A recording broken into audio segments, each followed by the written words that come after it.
여러분 안녕하십니까? 대구 경북을 대표하는 시도 때도 없는 뉴스 송보입니다. 오늘의 주요 뉴스입니다. 교육부가 21일 공교육 경쟁력 제고 방안을 발표했습니다. 올해 중학교 2학년 학생들이 고교에 진학하는 2025학년도부터 자신이 원하는 과목을 골라 듣는 고교 학점제를 전면 시행합니다. 단 공통과목 내신 전면 성취평가제, 즉 절대평가는 도입하지 않습니다. 교육부는 또 교과 공부를 본격적으로 시작하는 초등 3학년과 중등교육을 시작하는 중학교 1학년을 책임교육 학년으로 지정해 학습을 돕기로 했습니다. 대구시가 21일 대구 경북 신공항 건설을 위한 2차 사업 설명회를 개최했습니다. 홍준표 시장이 직접 연단에 올라 눈길을 끌었습니다. 홍 시장은 후적지에는 관광, 상업, 첨단 산업 등 6개의 지역으로 나누고 공공시설이 최대한 들어갈 수 있도록 할 것이라고 했습니다. 홍 시장은 대구공항 부지 이외에 약 100만 평이 그린벨트로 묶여 있는데 기부대 양형 원칙을 적용받지 않는다며 그곳에는 배후 주거시설을 조성해 특수목적법인 참여 기업이 이익을 남길 수 있도록 하겠다고 했습니다. 연 최고 10%대 금리 효과를 내는 정책 상품 청년 희망적금의 중도 해지자가 급증했습니다. 21일 금융감독원이 국민의힘 강민국 의원실에 제출한 청년 희망적금 운영 현황 자료를 보면 지난해 2월 출시 당시 가입자는 289만 5,546명이었습니다. 하지만 지난 5월 말 기준 중도 해지자는 68만 4,878명이나 됐습니다. 중도 해지율은 가입자 4명 중 1명꼴인 23.7%입니다.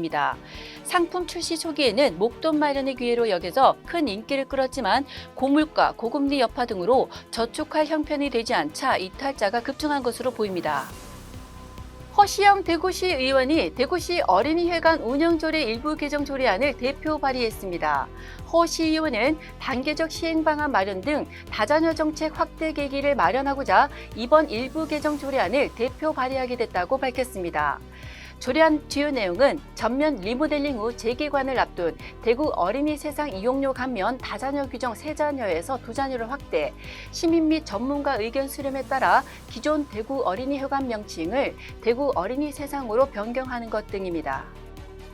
포스코 그룹이 중국 기업과 손잡고 1조 5천억 원을 들여 포항에 2차 전지, 니켈과 전구체 생산 공장을 짓습니다.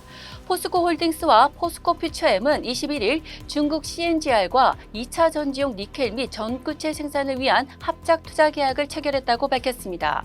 전구체는 양극재 직전 단계 중간 소재로 니켈, 코발트 등 광물 원료를 배합해 제조합니다. 2차 전지의 용량과 수명을 결정하는 핵심 물질입니다. 성주의 주한미군 고고도 미사일 방어체계, 즉 사드 기지에 대한 환경 영향 평가가 종료됐습니다.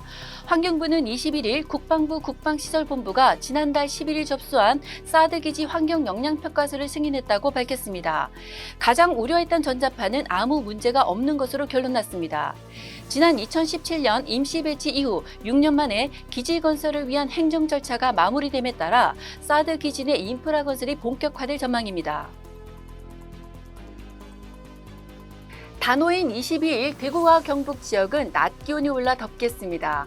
통풍이 잘 되는 시원한 옷차림으로 더위 대비 잘해주시기 바랍니다.